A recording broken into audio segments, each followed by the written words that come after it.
देश की राजधानी दिल्ली जहरीली हवा के लपेटे में है, जहां लगातार कई दिनों से AQI 400 के पार है, तो वहीं अब दिल्ली की हवा में सांस लेना काफी मुश्किल हो गया है। साफ तौर पर सभी बच्चों, बूढ़ों और साथ ही जवान लोगों को भी इस प्रदूषण से स्वास्थ्य पर असर पड़ रहा है।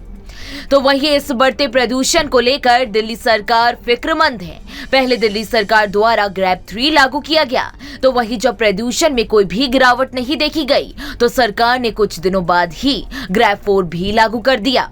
अधिक जानकारी के लिए आपको बता दें, दिल्ली में बढ़ते प्रदूषण को देखते हुए पर्यावरण मंत्री गोपाल राय अब अलर्ट मोड पर नजर आ रहे हैं। पर्यावरण मंत्री गोपाल राय ने कहा कि सरकार प्रदूषण को लेकर सक्रिय है और प्रदूषण की रोकथाम के लिए हर संभव प्रयास कर रही है।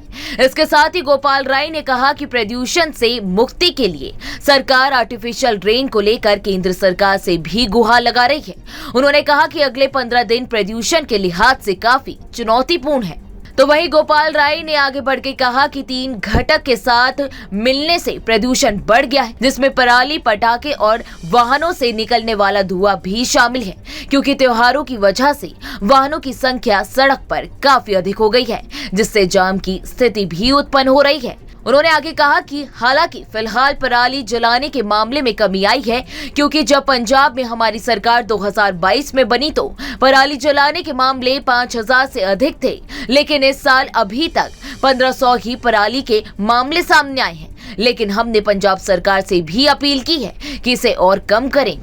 इसके अलावा गोपाल राय ने कहा कि दिल्ली सरकार जमीन ही नहीं, आसमान से भी नजर रखने की तैयारी कर रही है। ड्रोन के जरिए भी प्रदूषण पर नजर रखने की कोशिश की जा रही है और उसकी रिपोर्ट आने पर ही ठोस कदम उठाए जाएंगे। आइए अब जानते हैं कि आखिर आर्टिफिशियल रेन क्या होती है और इस बारे में गोपाल राय ने क्या कुछ कहा है। कृत्रिम बारिश के लिए वैज्ञानिक आसमान में एक तय ऊंचाई पर सिल्वर आयोडाइन और साथ ही ड्राई आइस और साधारण नमक को बादलों में छोड़ते हैं। इसे क्लाउड सीडिंग भी कहा जाता है। जरूरी नहीं है कि इसके लिए विमान से बादलों के बीच उड़ान भरी जाए। ये काम बैलून, रॉकेट या ड्रोन से भी किया जा सकता है। इन कामों के लिए बादलों का सही सिलेक्शन होना काफी जरूरी है। सर्दियों में बादलों में पर्याप्त पानी नहीं होता है, इतनी नमी नहीं होती है कि बादल बने, तो वही मौसम ड्राई होता है, तो पानी की बूंदें जमीन पर पहुंचने से पहले ही भाप बन जाती है।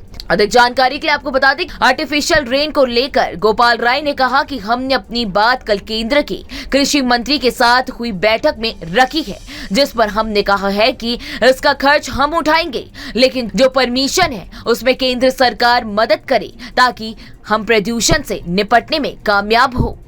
बहरहाल इस वीडियो में इतना ही। देश दुनिया की तमाम बड़ी खबरों के लिए आप हमारे साथ बने रहें और देखते रहें न्यूज नेशन। न्यूज नेशन अब व्हाट्सएप पर खबरों के ताजा अपडेट के लिए न्यूज नेशन के इस QR कोड को स्कैन करें।